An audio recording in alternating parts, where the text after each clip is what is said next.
Back to work for Texas lawmakers as Governor Greg Abbott brings the legislature back for a special session and a full slate of topics on the agenda. We're going to look for strategies that we can pass laws on. Topping the list, what changes need to be made to warning systems in the wake of the deadly Hill Country flooding. And from property tax reform to redistricting and the future of the hemp industry in Texas. It all promises to be a busy 30 days in Austin.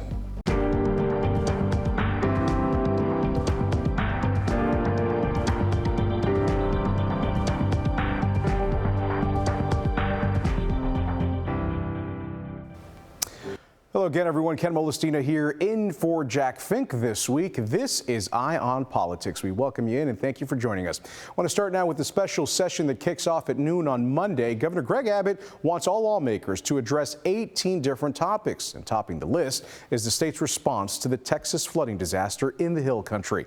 More than 100 people died during flash flooding in and around Kerrville on July 4th. The first 4 topics of the upcoming session involve flood and disaster preparedness, and that includes relief funding for flood victims, addressing early warning systems and emergency communications. Last Thursday, the governor acknowledged the challenges of spotty cell phone service in that area and problems with communications within Kerr County. There is virtually no cell phone availability at any time. Cell phone warnings I think they were triggered, but they largely would have been irrelevant because of the inability for people to communicate. So I'm going to add to the menu. We have to work on improving communication levels in all of these different regions. Improving communications will be a part of early warnings that we need to address. Both Lieutenant Governor Patrick and Speaker Burrows announced their committee appointments. In the Senate, 9 members were appointed, 7 Republicans and 2 Democrats. None of them are from North Texas. Charles Perry of Lubbock is the Senate committee chair. Not one single person will be left behind when it comes to what they need addressed, and we'll find a way to do it. I wish I had all those answers today, Governor. We could save some special session time. But I trust my 181 colleagues in the House and the Senate. They're engaged. This is a serious issue. We've been here before as a state on some level, and we will come out shining as Texas always does. 9 members of the House are on that committee, 6 Republicans and 3 Democrats. And again, none of them are from North Texas. The committee will have their first hearing at the Capitol on Wednesday, July 23rd. The second hearing will be the following week in Kerrville on July 31st. Another big issue in front of the legislature is redistricting, and this one really is a significant one. Right now, this is the current map. Have a look at it. This is for congressional districts within the state. And then zooming down to North Texas, you can see how the area is divided. The Texas congressional district in the House is divided this way: 25 Republicans and 12 Democrats. 1 seat in Houston is vacant.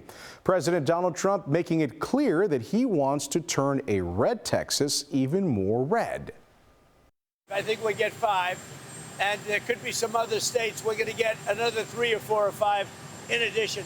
Texas would be the biggest one, and so that'll be fine. Are you calling then for a complete redrawing of the congressional map ahead of next year? Just a very simple redrawing. We pick up 5 seats. But we have a couple of other states where we'll pick up seats.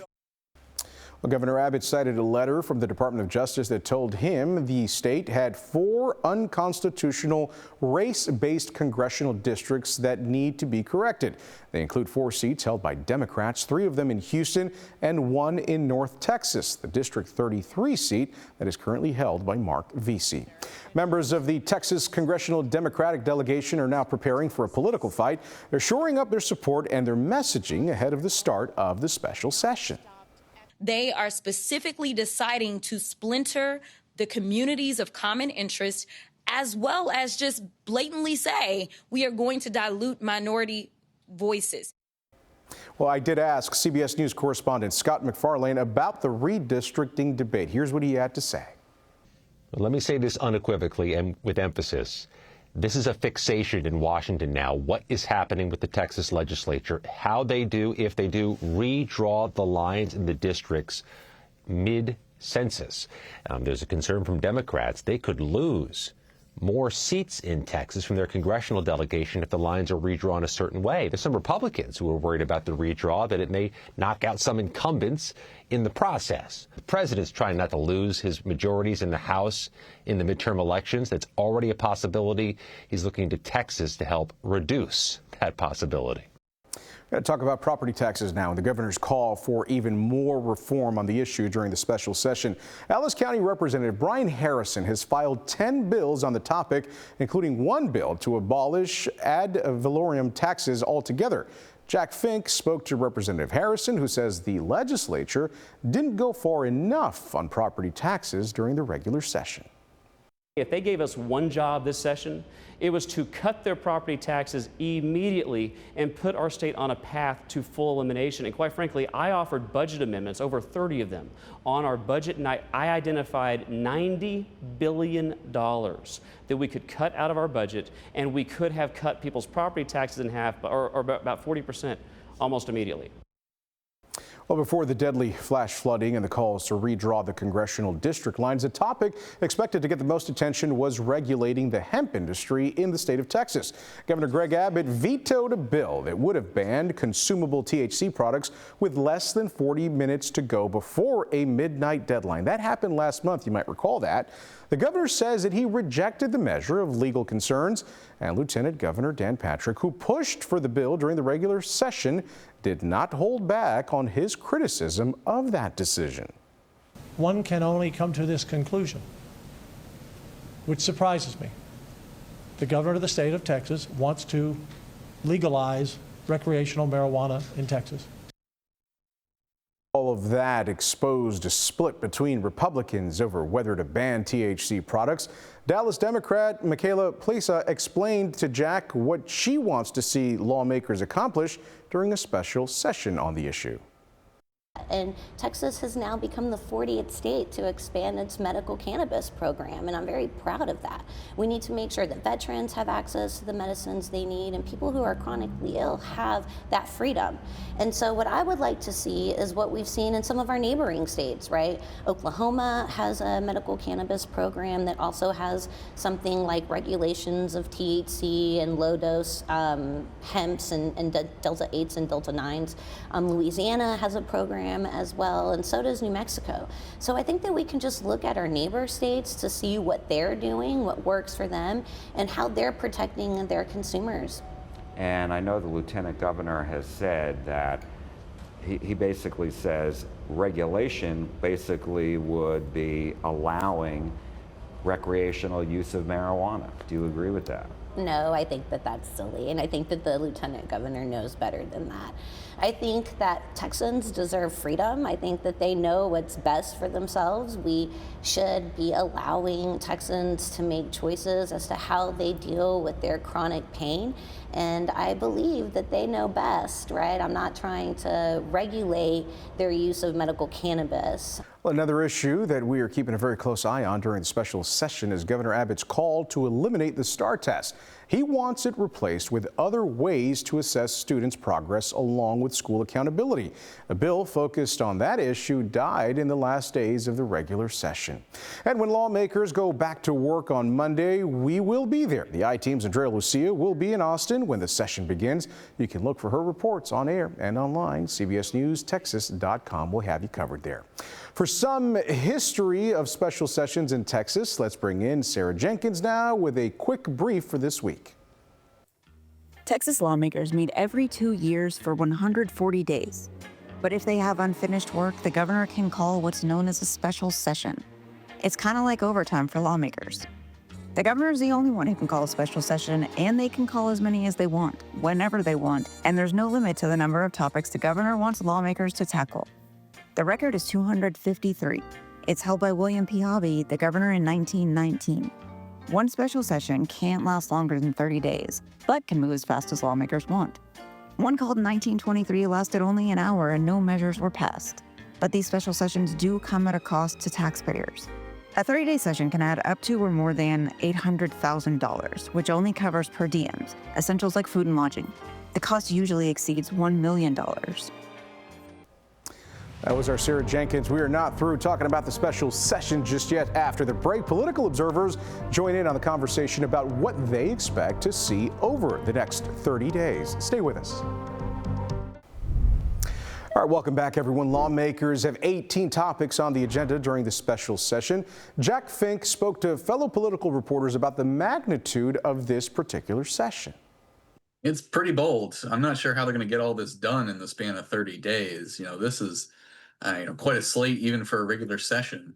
Obviously, a lot of this stuff didn't pass during the regular session. So they had 140 days to do that. Now they have 30. I'm hard pressed to believe they get everything done.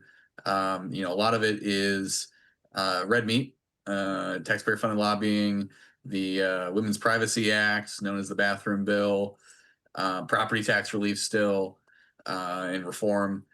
I think the governor sees an opportunity to try and get this stuff across the line, or at least advance it further than it got during the regular session.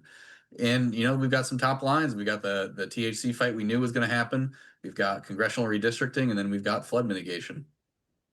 And Jasper. Yeah, I thought it was a major curveball to, include such an expansive list of items. And, I think it threw everyone for a loop, especially given the initial list of topics that the governor announced, that there was kind of the marquee item over the THC fight. Then everything else that he initially talked about were kind of lesser known cleanup bills, and then all of a sudden he comes out swinging with some of the biggest unfinished conservative priorities from the session on top of all that. So I think I suspect part of the calculation was we're doing kind of an inflammatory move to redistrict, to redraw the congressional lines. In the middle of the decade, Democrats are already going to be peeved about that, so might as well throw in a bunch of other stuff that will also make them mad. Kind of for good measure. Just why not? But as Brad said, I would also be surprised if the success rate is at 100% when all is said and done. But yeah, lots of kind of long time conservative wish list items that the governor's throwing on here, and it's going to be fascinating to see if they can get any of it done. I mean, I know there's certainly been Republicans who've been calling on the governor to add, more to the special session call, certainly on property tax relief and some of these other issues. But is the governor doing this because the Democrats are going to be there, and because flooding is going to be such an important part of this session and where there's bipartisan support? I mean, I would say that the inclusion of some of these, absolutely with redistricting, I think that's part of the calculation that, the Democrats can't afford to look like they're skipping out on this, much needed money to help these hard hit communities recover from the devastation, et cetera, and absolutely, I think including those other items on top of that, I think it's all part of the same bucket. If Democrats are going to have to be there to approve this flood relief, then why not force them to go for all these other items that didn't get done during the regular session? Brad? Yeah, going into this, the question was, when we heard the rumors about redistricting, it's been a thing for a while. The Trump administration has been pushing for it. The question was, how do you keep Democrats in town? And before the horrific flooding happened, what's the bait to give Democrats? There's a lot of talk. My kind of theory was give them a chunk of the border reimbursement money coming from Congress, and we might still see that, I think. But now we have this flooding issue that is an emergency and has to get done ASAP. And politically speaking, Democrats can't afford to skip town for this. And there's that, but they also, just out of their own volition, don't want to miss that, because they want to have a hand in this. They realize the need too. We saw a bunch of statements from them coming out as well about, and along with Republicans, about the need to address this going forward. So this is the thing that the governor at least is counting on is going to keep them in town. Let's go take a little deeper dive into the redrawing of congressional districts, because it's certainly very interesting. And in the governor's agenda, he said specifically, he cited constitutional issues as it relates to 4 of the congressional districts, districts 9, 18, and 29, which are in the Houston area, I believe. And then the 33rd congressional district, which is up here in the Dallas-Fort Worth area that's a seat held by Democrat Mark Vesey. And so, Brad, talk to me a little bit about your thoughts on this letter and the use of, quote, coalition districts, if I'm not mistaken. Yeah, so the letter itself is interesting because it's clearly a coordinated justification on the back end to do redistricting. You don't need any reason to do redistricting.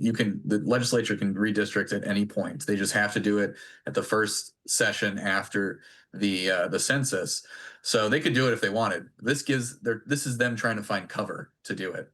And so they're citing a Galveston court case that was decided, I think, last year, where the court ruled that you didn't need that a majority coalition district didn't count as a minority district. And so basically the Voting Rights Act is trying to protect minorities' voting power.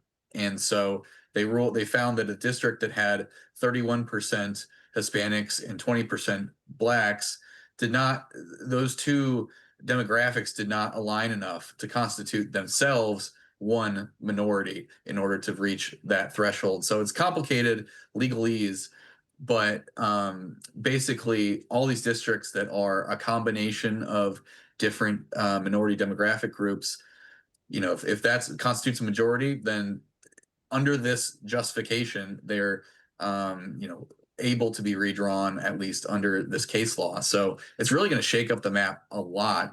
And it will go farther than just those few districts, because you will have to pull Republican votes from other places. And I think the entire map's going to get shaken up. This is not going to be limited to just those 5 congressional districts. And Jasper.